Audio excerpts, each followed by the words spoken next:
nós nos recordamos de uma passagem bastante emocionante que está no livro Ação e Reação, psicografado por Francisco Cândido Xavier e ditado pelo espírito André Luiz. Trata-se de um atendimento que André Luiz fez ao lado de um espírito chamado Silas. Eles visitam um jovem que estava sendo obsidiado pelos seus próprios tios. Eram dois espíritos que estavam bastante cruéis e perseguiam um único propósito: fazer com que aquele jovem, já estava não tão jovem assim, mas na maturidade, com que ele desencarnasse. Porque aquele rapaz havia herdado um patrimônio imenso do seu pai, mas o seu pai somente conquistou aquele patrimônio assassinando os dois irmãos. E os dois irmãos agora, do mundo espiritual, estavam completamente enceguecidos pelo ódio, pelo desejo de vingança, pelo propósito de fazer justiça com as próprias mãos.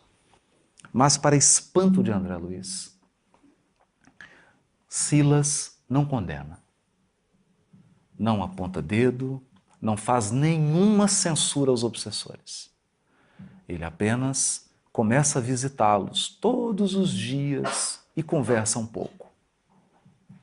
Como se tivesse interessado em aprender técnicas de obsessão. E, num desses dias, Silas, visando o aprendizado de André Luiz, faz uma pergunta aos obsessores. Qual era o processo que permitia a eles ter acesso à mente daquele rapaz e exercer um domínio sobre ela? Então, o obsessor Leonel dá uma aula. Uma aula que nós espíritas deveríamos estudar dezenas e dezenas de vezes. Porque é fundamental. Então nós podemos dizer, sem nenhum gracejo, que nesse caso o obsessor conhecia mais de espiritismo que nós mesmos. Estavam estudando mais do que nós. Ele diz assim: todos possuímos, além dos desejos imediatistas comuns em qualquer fase da vida, um desejo central.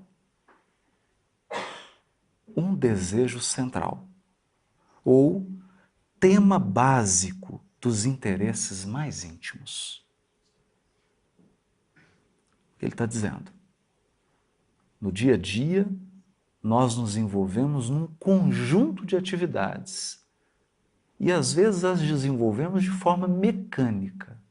E ao longo do dia é natural que nós tenhamos vários desejos. Desejo de tomar uma água, desejo de ir ao banheiro, desejo de almoçar, de jantar, desejo de sair, etc, etc.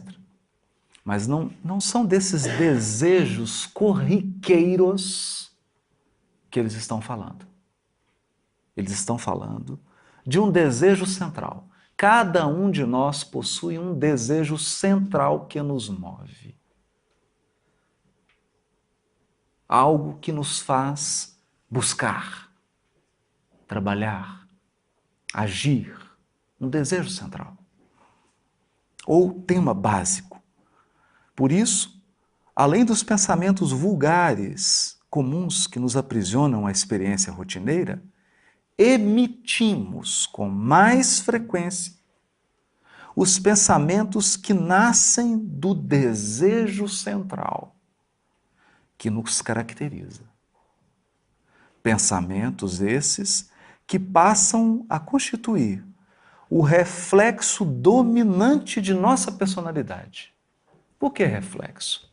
Porque nós emitimos esse pensamento e captamos o mesmo tipo de pensamento de outras mentes, quer sejam elas encarnadas, quer sejam desencarnadas. Isso então estabelece um circuito de troca mental, em que a criatura passa a vibrar num circuito fechado por 10, 20, 30, 40, 50, 60, 70, 80, 90 anos. No caso do rapaz que estava sendo obsidiado, seu desejo central, aquilo que movia o seu espírito, era a vontade de acumular bens materiais e alcançar prosperidade financeira. Era esse o desejo central. Essa era a mola básica do seu psiquismo. Ele pensava várias coisas, mas milhares de vezes ao longo do dia, ele voltava para esse pensamento do dinheiro, dos bens.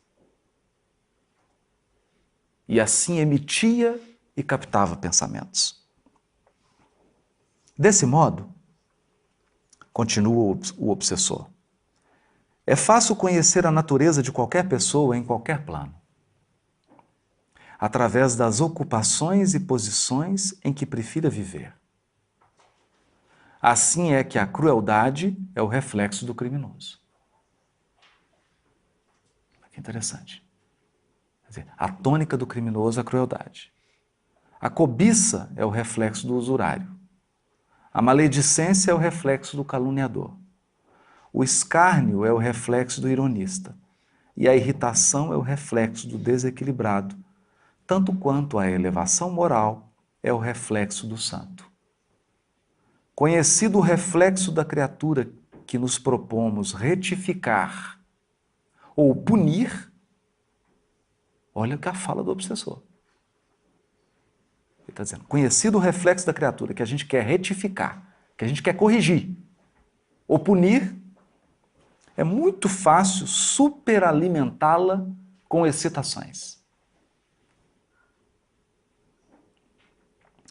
Excitações constantes, robustecendo-lhe os impulsos e os quadros já existentes na sua imaginação, e criando outros que se lhe superponham, nutrindo-lhe dessa forma a fixação mental. Aqui que está o ponto. Fixação mental. A questão é que, como na qualidade de encarnados, nós somos envolvidos num certo torpor, porque o encarnado, quando desdobra, como que você distingue um espírito desencarnado no mundo espiritual e o encarnado que está desdobrado? O encarnado desdobrado é sempre sonolento. Ele parece um sonâmbulo, com raras exceções. Basta lembrar dos nossos sonhos. Os nossos sonhos são relâmpagos de lucidez. Porque a maioria dos encarnados dorme. Dorme. Um sono. Que é o sono da falta de presença. Da falta de atenção.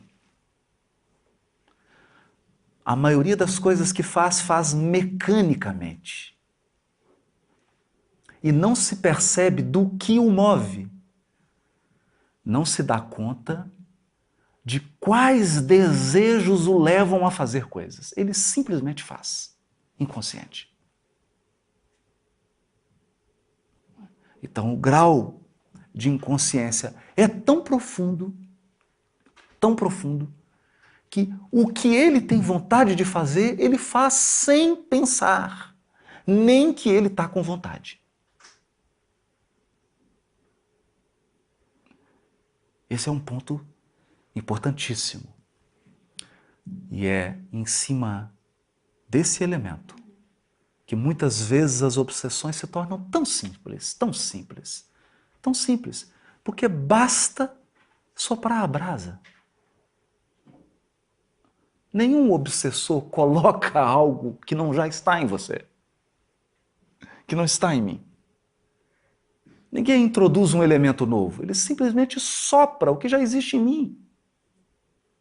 Então, o irritado é simplesmente estimulado. Ele já é irritado.